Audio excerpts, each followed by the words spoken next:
Welcome to Coach Business, the podcast. I'm your host and coach, Caryn Gillen, and we have Linda Sidhu here today because she is a queen of community building. And I want to learn from her, so I wanted you to get to learn from her. So, Linda, can you give us a quick snapshot of like who you are and where you're coming from? Yeah, thank you so much for having me here. I'm really honored and excited to have this conversation. I am Linda. I sort of, I don't know where you want me to start, but I was known in the industry for creating quizzes. Mm-hmm. And that was sort of my placeholder, my foot in the door. But eventually I ended up pivoting into growing a community, which you're part of. So I'm the Mm-hmm. founder of the Mixer Mind and sort of created a whole new category in the online space. But a lot of this stemmed from, I think, my days in corporate when I was in pharmaceutical sales and I learned the DISC framework so I could understand my doctors, how to support them, how to communicate with them, which led me into quizzes, but then eventually led me into collaborations, partnerships, and supporting other entrepreneurs. Because a lot of what I learned in corporate was these skills that I don't Mm-hmm. think were found in the online space. And the more I realized that, I was like, oh gosh, I've got to bring this in. There's room for this beautiful mixer mind is what I call it. And it's kind of a different business model and a really a touch on connecting and networking and community, but also masterminding and Mm-hmm. really kind of supporting each other as a whole, like a true mastermind would. Yeah. And I remember when I first learned about it, I remember thinking like, oh, finally, it's a group where I can join and I don't have to just follow the leader. I can be a part of the space because consistently when I was joining groups, I was like, well, I want to be in that person's community, but that means I have to go into their mastermind because they don't actually run a community. So I like, I mean, to me, it just felt like, yes, this is the answer. This is the thing I didn't know I was looking for because it didn't exist before you built it. But I'm really curious, like so many people just like strap on a community to their offer. It's like, oh, because we're all here, we'll just put them together. But there's something that you do that's so much more intentional about if we're going to have community, it's going to be like this. And I want to hear and learn more from you about how you think about community. Well, I think where people go wrong, the biggest mistake when they create a community is because they're doing it for themselves and for profit.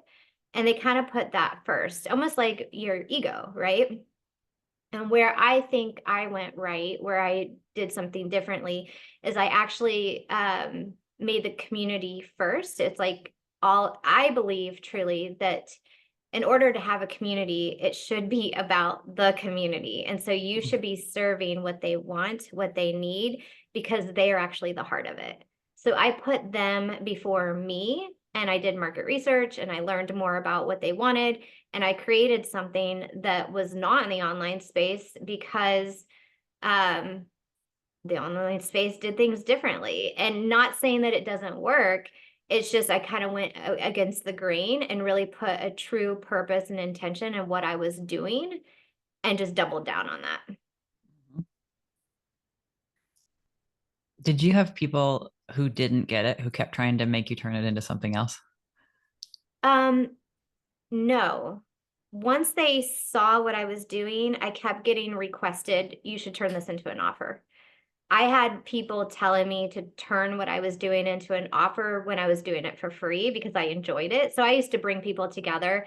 It all started when I did my first online summit in 2021, spring of 2021. And I felt like all the people that I had speaking at my summit were amazing, that they needed to meet each other. So that was the very first virtual mixer that I put together. And everybody was like, oh, can we do another one? And so I started to personally invite people that I wanted to get to know. And everybody kept saying yes. And so I would host these little events where we'd basically talk about what's working behind the scenes in your business and get really juicy information. And then I would provide a way for people to connect afterwards. to further discussion, even though the event was over. So it would have like a ripple effect. And so once I started doing these, people were asking me to do more of them. People were asking me that they would pay for them. And so I think what I've done and what I've been successful at, even with quizzes, is market research. Mm-hmm. I pick up on what people want and I serve them what they want. So perfect example. Never, ever, ever did I ever want to do a retreat, let alone one international. Mm-hmm. But here I am getting ready to host my second retreat in November of 2025, right?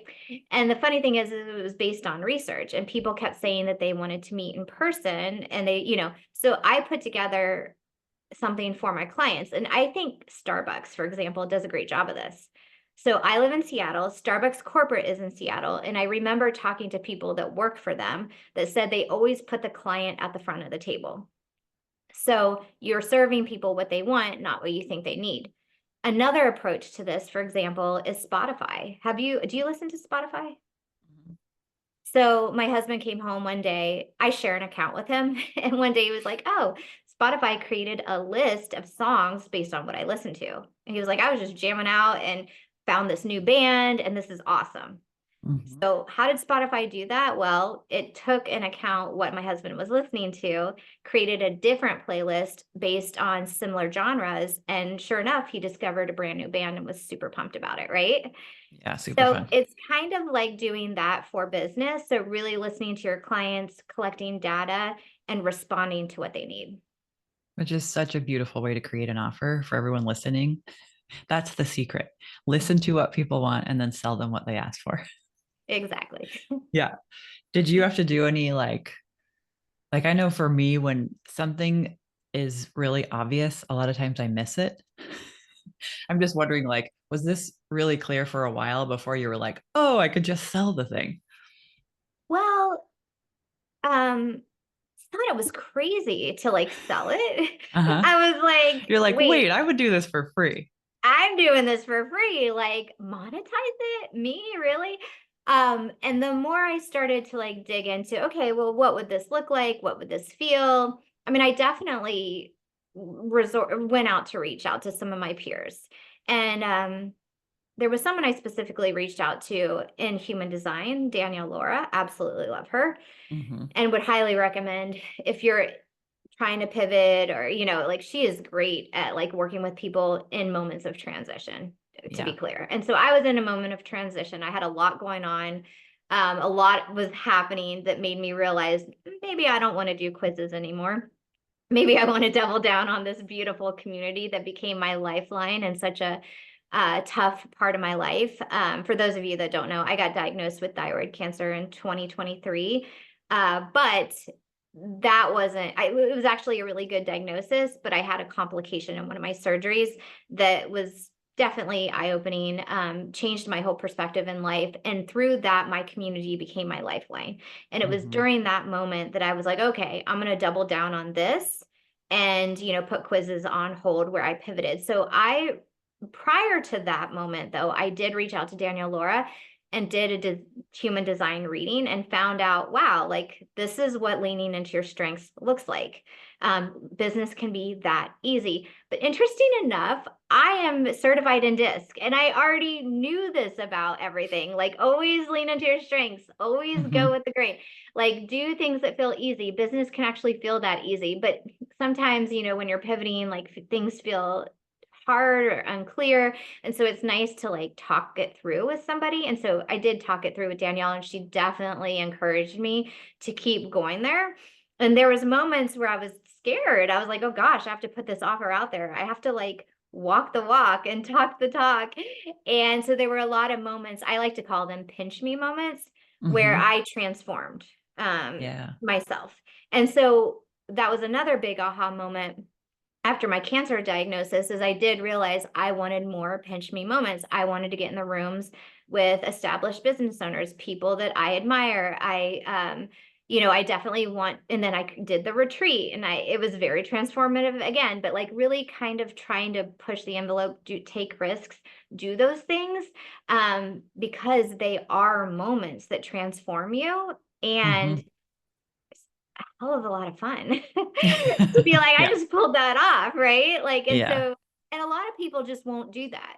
But you want to keep doing that as a business owner, just because those are the moments that prove that it could be easy and fun. Right. So you really have a process of listening for that call and then answering it. How do you know? How do you know when it's the nudge that's like, this is the thing that's going to grow me and grow everything versus just a shiny object? Because you can feel it where you just know this is where I need to go. Like, I hate to say it, but I spend a lot of time in white space. I do a lot of walking in nature with my dog. I give myself space to let the clarity come through. And I don't think a lot of people do that for themselves either. Mm-hmm. So a lot of people are just stuck working and working and working and they're getting burnt out. But instead, I have a lot of balance in my life. This all started because I did start my job, or I started this business when Liam was 5 years old when COVID hit. So it was Mm. really bad timing, but I learned from day one that nobody's going to take away your destiny. It's yours. So I don't have to force things. I can, take time off. I can have balance. I can take the summers off. Nobody's going to compete with me. Nobody's taking anything from me. It's going to be there. So I realized that from the get-go of my business. And because of that, I continue to take summers off. I continue to do solo weekends away. And I like to give myself balance. And what it really does, it's almost like pulling the arrow back before you shoot it forward. You Mm-hmm. need to pull it back to allow yourself time to get that clarity so then you can shoot forward. So it is a yin yang, a balance of doing a lot of that. And so I get a lot of clarity because I give myself time to see the clarity. I give myself the time for it to happen. And so when I know something's a yes, it's because I literally think, oh my God, this is it.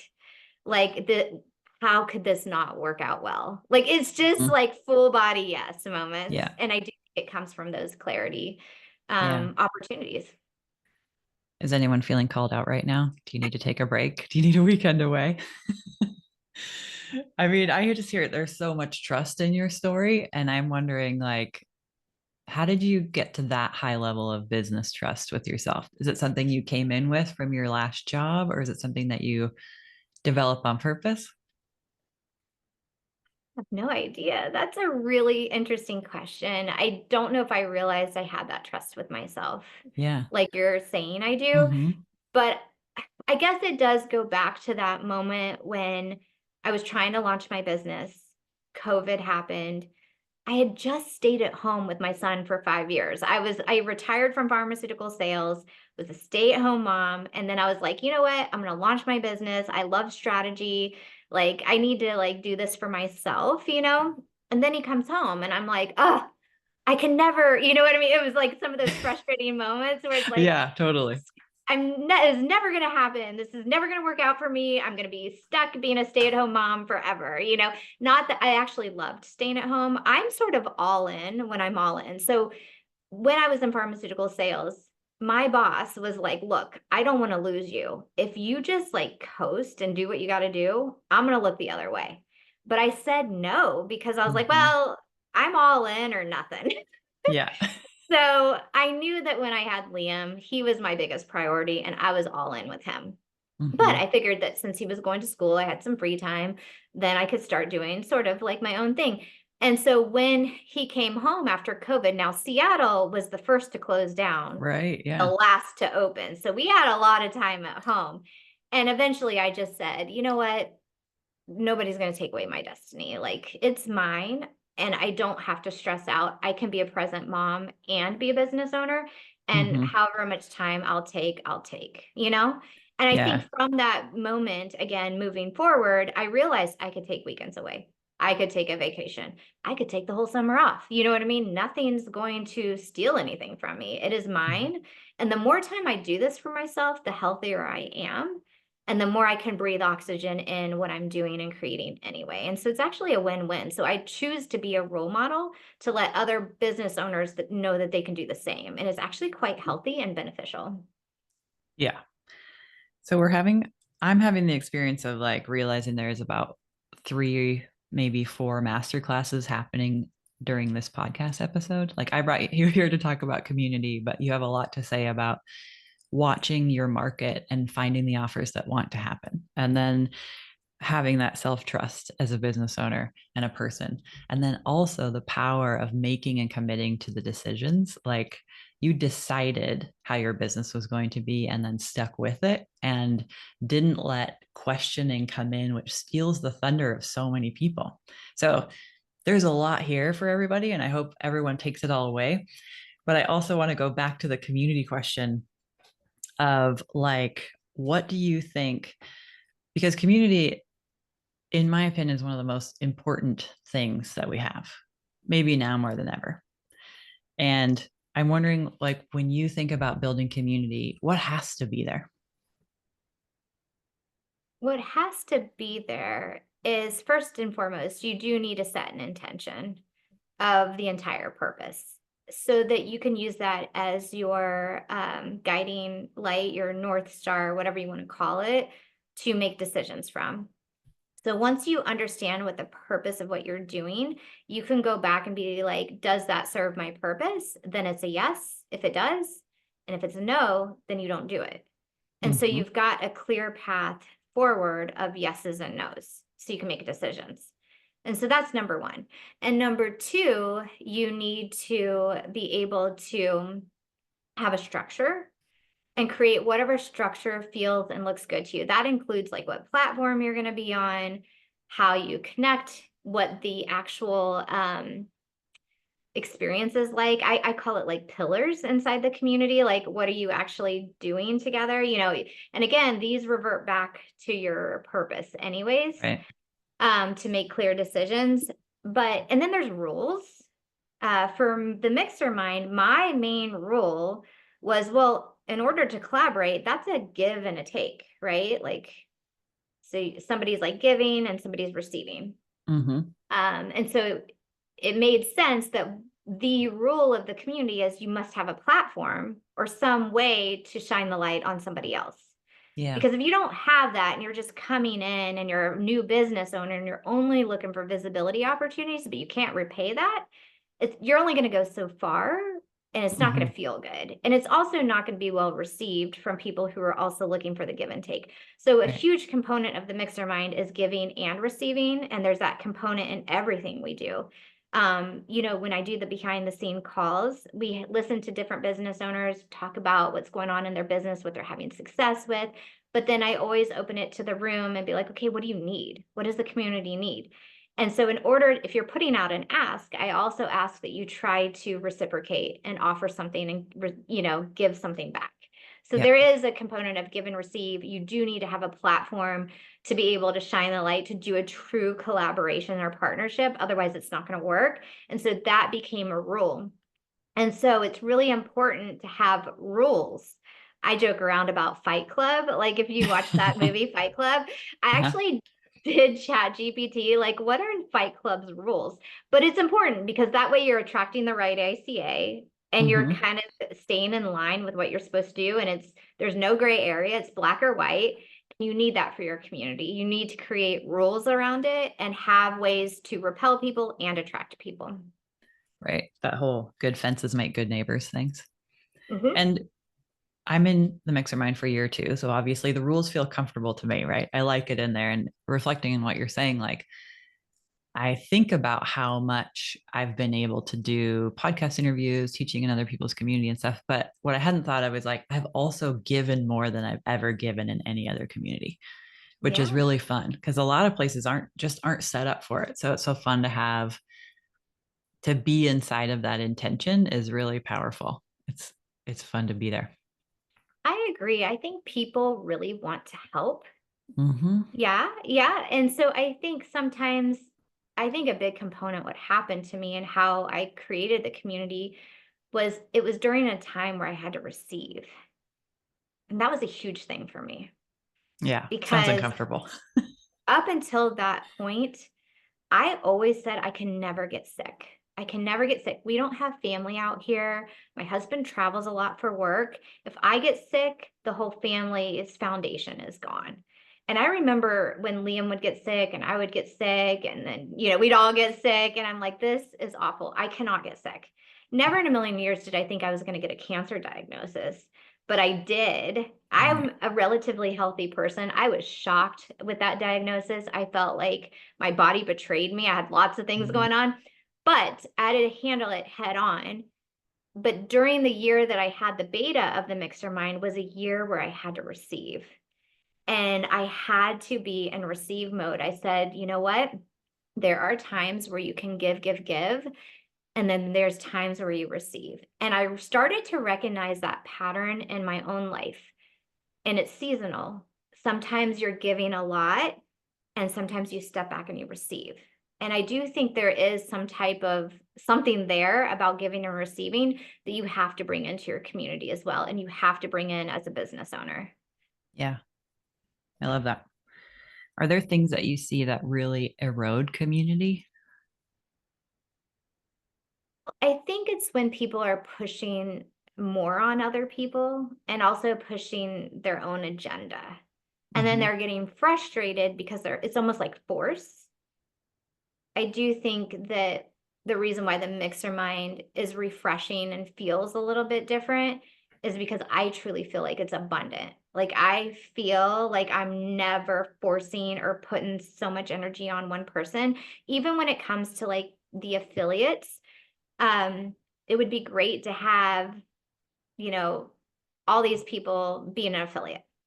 The reality is people are going through their own thing, right?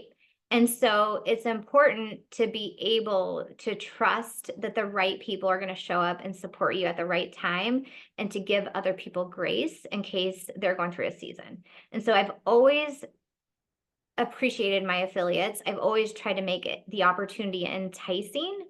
So it's a true win-win, but I've never, and where I draw the line is really like kind of hone in on one person or be like, I can't do this unless you help me kind of thing, which I feel sometimes with people, right? Like Hmm. I feel like sometimes when I'm getting asked to support somebody or to be an affiliate or, it does feel like a lot of energy is being placed on me. And this happened when I created quizzes, and this is why I stopped creating quizzes and kind of put that on pause, was people used to hire me and they would say, I'm putting all my eggs in one basket. Nothing's worked. I need this to work. And they weren't just asking me to create a quiz for lead generation. They wanted to attract the right leads, nurture I their wanted you to audience, save them. and sell out their offer. They were asking a lot of me. Yeah. And it just felt so heavy. And so I think from experiencing that from a lot of people made me realize I never want to be that person. So I Hmm. do think you need to have grace with people and you need to like give people space and abundance and not force the agenda of whatever you're trying to do. Right. So let things unfold, what wants to happen. Yeah, I love it. Okay. So, in the spirit of the mixer mind, because you see behind the scenes of a lot of businesses and you get to hear the stories of so many different owners and founders, like what's on the horizon right now? Like, what are you hearing or what are you seeing that's interesting or intriguing right now? Horizon obviously is AI. I hear a lot of people talking about AI. I know as a female business owner, you need to adapt to AI because there's a huge boost in productivity that's going to help. And if women don't get on AI, they're going to kind of further the wage gap because men are definitely using it. Hmm. And what it's doing is helping them be more productive, which is helping them make more money. And that's what Yeah. women need to do. So there's this huge AI trend where, I do see female entrepreneurs diving in, adapting. I do see it moving very quickly, which is very concerning to me because that's where I feel like burnout might happen is when people are trying to stay up on everything, kind of like the algorithm. People Oh, yeah. chase the algorithm for a long time. I worry this is now the algorithm of like Instagram or Facebook or Hmm. whatever, like is now AI in a way.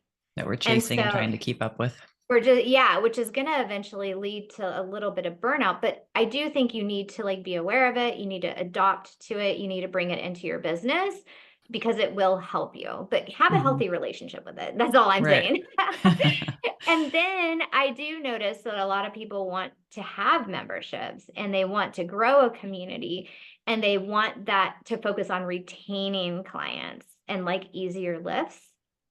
So I do think there's a lot of people that are interested in having a membership, but I think where you're going to go wrong is if you don't make it about the person that you're Right. creating it for. If you make it about your monthly recurring revenue, it's not going to work very well. But if you make it about the individual who it's for, Yeah, yeah. 100%. So really just making sure the priorities are straight there. Like, okay, who are Mhm. you designing it for? What's the purpose? Are you serving them? Are you making it an easy lift for everybody involved, Mhm. So definitely memberships, partnerships, communities on the rise. But what's really interesting? I have actually read, even though communities are on the rise and connection is what people crave, people are not showing up anymore. Mm. So it's really interesting to me that I have actually seen less people show up now than ever before. And so I actually recently read an article where less people are even hosting like Christmas Mm. or birthday parties for their spouse. Like people are just so overwhelmed and they're so tapped out that they cannot even hold that space anymore.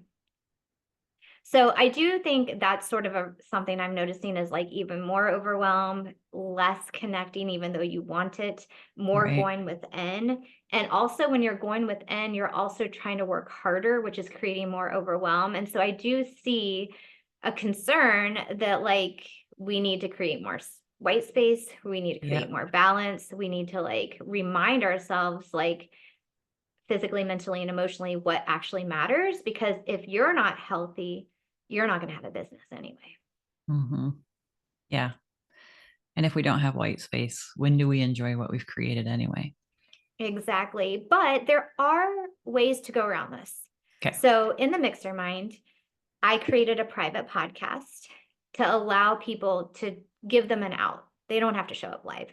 But if they want, they can take a listen and hear it on the go. Hmm. And that was great. People loved it. Yep. I think it's also important to have notifications to remind people of things. The more you remind your clients, your members, your community to show up, I know it's basic stuff.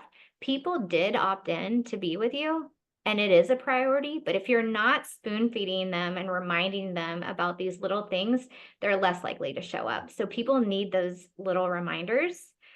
Those are really important. And then I had created a collaboration tool, for example, just even adding notifications to that was a huge deal. Yeah. People want to be notified, they want to be reminded. Sometimes they're just so busy that you're trying to remind them about the habit of staying connected. So Hmm. anything you can do to remind them to stay connected or remind them to show up is going to be helpful as well. I love it. It's been on my list for a while for my membership to create a sequence that really holds space for people as they're doing their initial stuff. So this is putting it back on the near the top of my list. Well, and what's interesting is when you lean into your own personality strengths and what your community needs. I actually have a friend of ours that's in the Mixer Mind. She created a community and it's so interesting, but she realized that her community wasn't really showing up for live at all. And so she created the community and is supporting the individuals by not showing up. Isn't that So wild? there's no Like, live component. not necessarily. No, she's putting out prompts and then she's putting it on a private podcast. So people are Hmm. supposed to actually share the prompt and then she'll take that and put it on the private podcast. So it's asynchronous. Cool. I like it. Responsiveness to our people. Mm-hmm. Yeah. Yeah. So I'm just hearing in here too, like we don't have to do things how they've always been done. Keep listening to what wants to happen and flow with it. Yeah. I think it's just giving people grace too. We're Yeah. in a time period, unfortunately, where it's super uncertain times. We're dealing with like a possible tariff war. Hmm. Exchange rates are through the roofs. I know that you know all this because we've definitely had conversations about all the things. Um, and it's not just about the normal things that's going on with your life. You're also dealing with global issues. Hmm. Yeah. And I think that people's mindset are in a situation where sometimes they can't tell what's urgent and what's not because there's so much going on. And Right. so really the more grace you give people and the more space and the more you try to figure out like how can I support them through this time is going to win over judging and being pissed off that they're not showing up or Mhm. whatever. You know what I mean? It's really just about giving people grace. Yeah. And you can hear that in a lot of this interview is like you give humanity a lot of space. And that's a really nice thing to have inside of community. I agree. Hmm. Yeah. Yeah. So is there any last like stake in the ground that you would want to put or thing you would want to share with an audience full of coaches? Coaches. Yeah. You guys are my favorite. I do think you need to stop like questioning and start Deciding. really deciding. Yeah. Decide what feels good. Figure out ways that's going to help you make those decisions. You know what I mean? Whether it's like the full purpose thing that I mentioned before, and just trusting yourself and going all in with yourself. Because I think the more you do that, the more you're going to be putting yourself in real life examples of, is this working or not? And it's never a, oh my gosh, this didn't work. It's just a nudge in the next direction. When you're actually trialing it out, then you get the clarity. Mhm. I love that. Thank you for saying that out loud.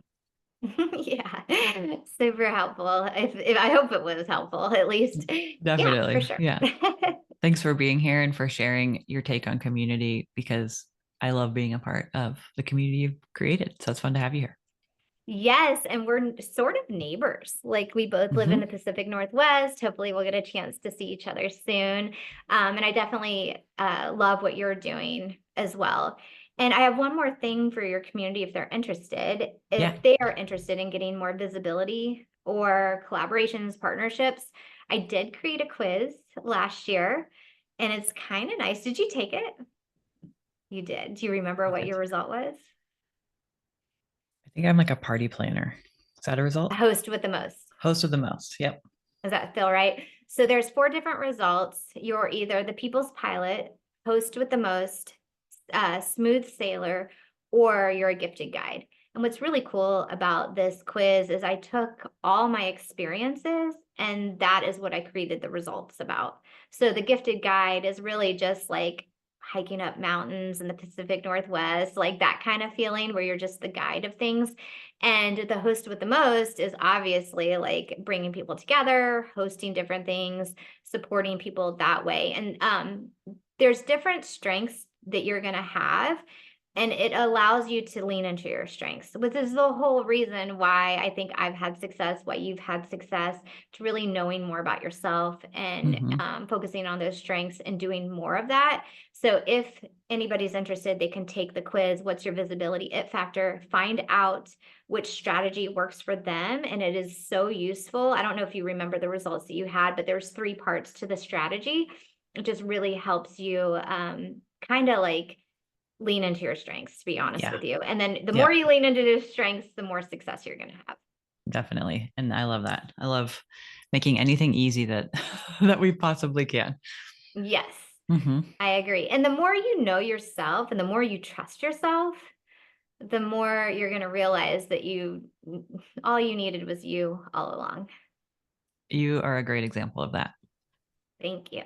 Yeah. All right. We'll put the link for the quiz in the show notes so you can go grab that and take your quiz now. Well, thank you so much for being here and being awesome. Yeah, thank you. Thank you for asking me to be here. And I love supporting your community. If there's anything else I can do, don't hesitate to reach out. I appreciate you. Thank you.